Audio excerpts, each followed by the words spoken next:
des Congolais face aux biens publics. Ce n'est pas seulement les écoles, c'est les hôpitaux, c'est les routes, c'est même les véhicules.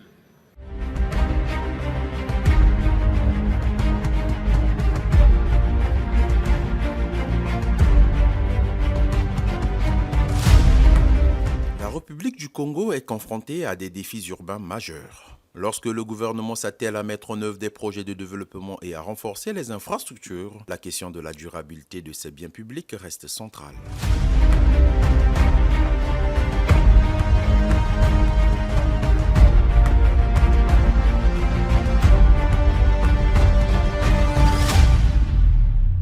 En matière d'éducation civique et morale dès le primaire, le respect de la protection des biens de l'État sont des thèmes abordés explicitement. La destruction intentionnelle des biens de l'État, le vol d'équipements, voire de simples négligences dans l'usage quotidien, font partie des comportements souvent alimentés par un manque d'appropriation citoyenne des biens considérés comme patrimoine commun, financés par les ressources naturelles du pays.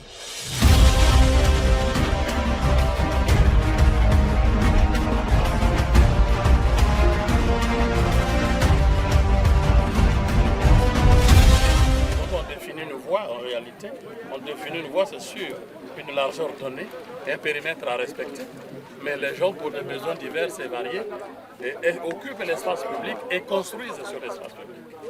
Observent non seulement les possibilités d'assainissement de ces espaces, mais aussi, évidemment, réduisent l'envergure ou la voilure de la route. Et l'instruction a été donnée de casser tout ça.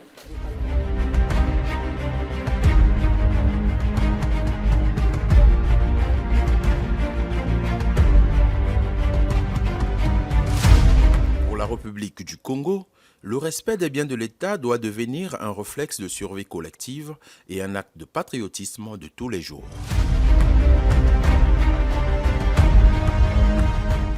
Le principe que les biens publics sont la propriété de tous, financés par le travail et les ressources du pays, et non la propriété personnelle, interpelle la conscience de tout citoyen à préserver les biens publics.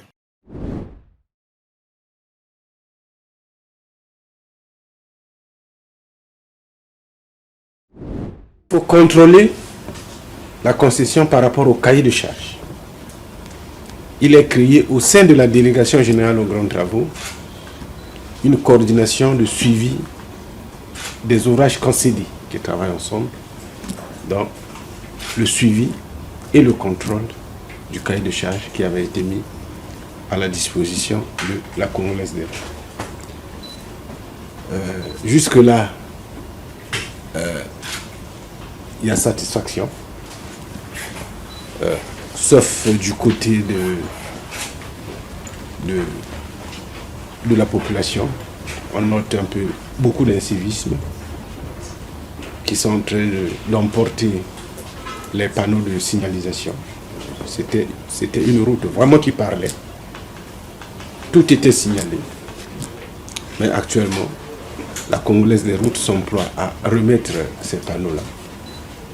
Ça se passe bien. La périodicité des entretiens est bien respectée.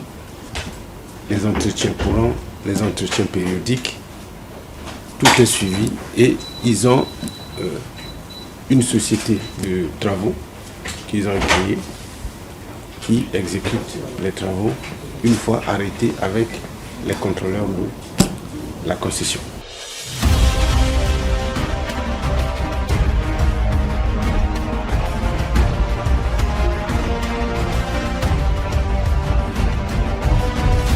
Négliger, détruire, voire spolier les biens publics oblige à l'État de dépenser à nouveau pour la réparation et la reconstruction des biens déjà acquis, détournant ainsi les investissements qui pourraient servir à construire de nouvelles infrastructures.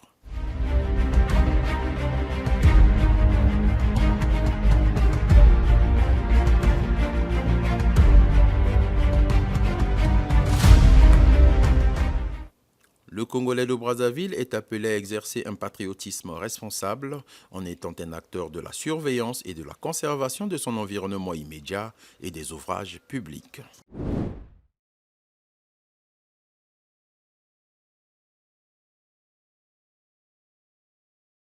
mise en concession suppose que c'est l'usager qui paye l'entretien de la route. Et l'État, lui, se désengage. Au contraire, l'État est actionnaire dans la société. Donc, de là, l'État tire aussi quelques dividendes. Une fois les choses mises en place, ces mêmes transporteurs viendront vous encourager. Pour le simple fait que, quand les routes étaient mauvaises, ils dépensaient beaucoup avec les pièces de rechange. Et maintenant, la route est bonne, ils payent le péage. Au contraire, ils sont beaucoup plus bénéfiques.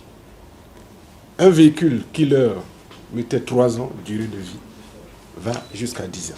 C'est eux qui sont beaucoup plus bénéficiaires en payant la contribution au niveau du péage.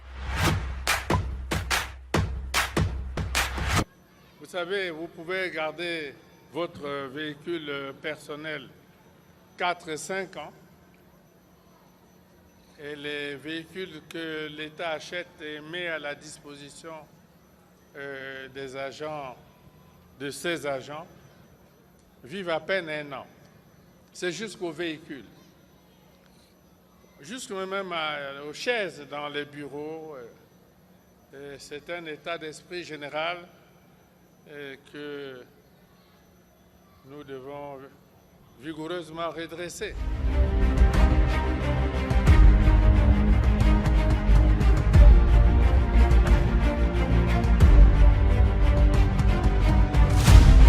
L'heure est grave. Les Congolais sont appelés à se constituer en comité de surveillance citoyenne afin de transmettre à tous le sentiment d'appartenance et un rôle de gardien direct sur les infrastructures de leur environnement.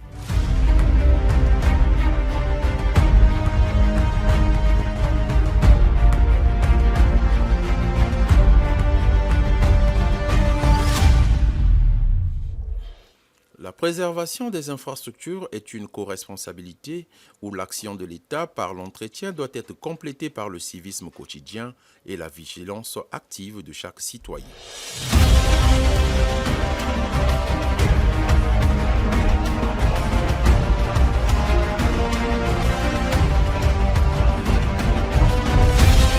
Vous avez constaté que là où on a mis un dallo de ruissellement des eaux, de passage des eaux, les gens construisent des maisons autour. Ce qui demande de recompléter l'assainissement en faisant des canalisations beaucoup plus longues, avec des coûts importants. Et c'est vraiment dommage parce que ces lits, ces ruisseaux sont en réalité des drainages naturels des eaux.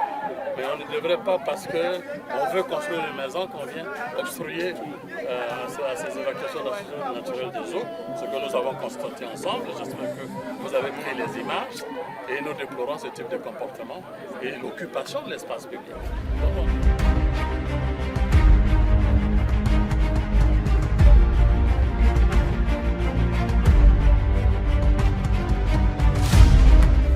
L'efficacité de la délégation générale aux grands travaux sous la tutelle du ministre d'État Jean-Jacques Bouillard se manifeste par son rôle central dans la planification, la gestion et le suivi des projets d'infrastructures majeures qui ont transformé le visage du Congo.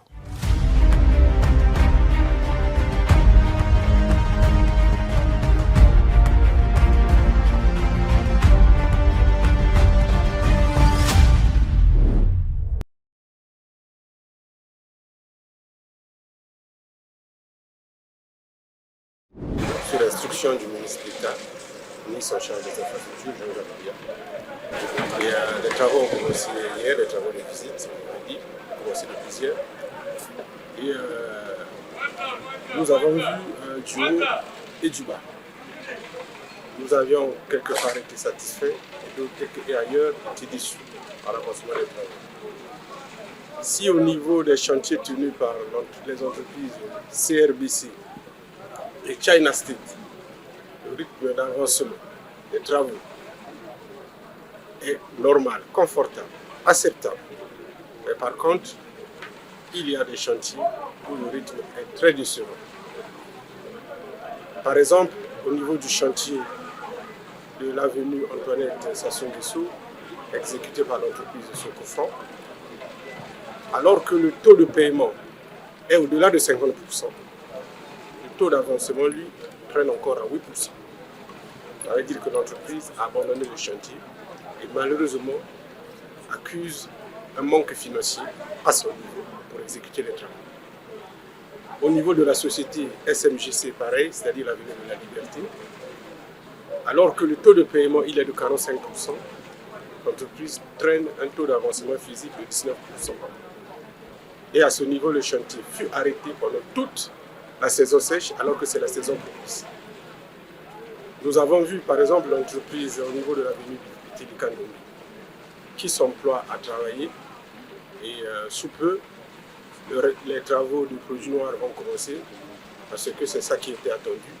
Et un effort a pu être fait pour l'obtention du pétrole indispensable à la confection du bitume.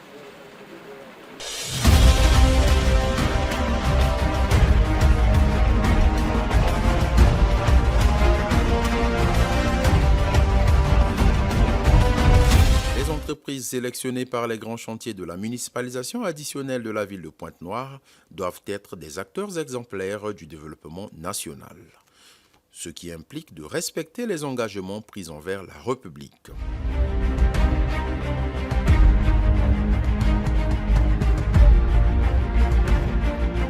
Le fait d'être payé confère aux entreprises une responsabilité accrue, celle de l'obligation de résultat, sans délai ni excuse basée sur la trésorerie.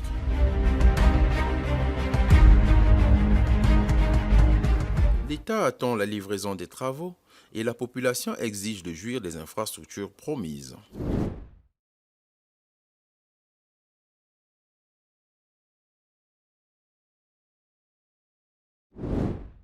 Au niveau des travaux de bâtiment, toutes les entreprises qui exécutent les travaux ont un rythme satisfaisant. Le marché de Tchétché avance à grands pas et un effort financier devrait être déployé pour que ce rythme soit soutenu. Le marché de Lumumba, certainement en fin d'année, on va arriver à faire des travaux. L'entreprise a commencé des travaux d'assainissement des alentours du marché. À Luango, au niveau du musée et de l'université, il faut un effort substantiel de l'État pour que le rythme des travaux soit soutenu. Ici, par exemple, là où nous sommes, à l'université de Luango, le lot 1 confié à Zengui, pour un paiement effectué de 8 milliards, l'entreprise a effectué, grâce à son niveau de préfinancement élevé, des travaux de plus de 13 milliards.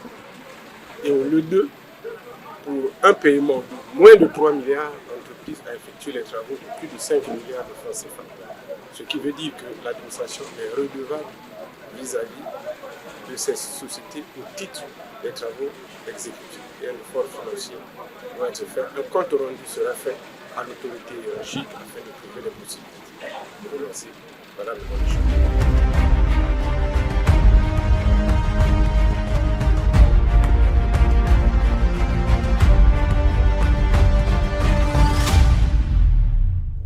Certes, le changement vient primo d'en haut, mais il doit aussi venir secondo d'en bas, au billet du civisme, de la responsabilité collective et de l'engagement de tous.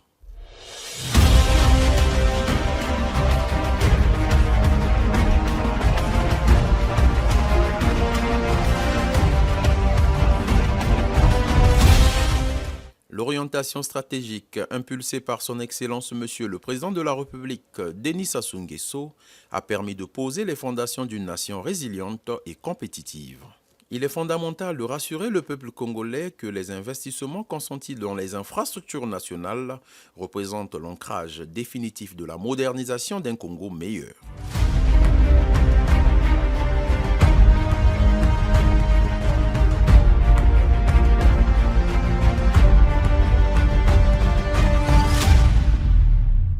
Le vaste programme de grands travaux a doté la République du Congo de prouesses structurelles indispensables à son développement, parmi lesquelles les routes nationales bitumées, les ponts, les barrages hydroélectriques, les réseaux de télécommunications par fibre optique, voire des bâtiments publics modernes, pour ne citer que ceux-ci.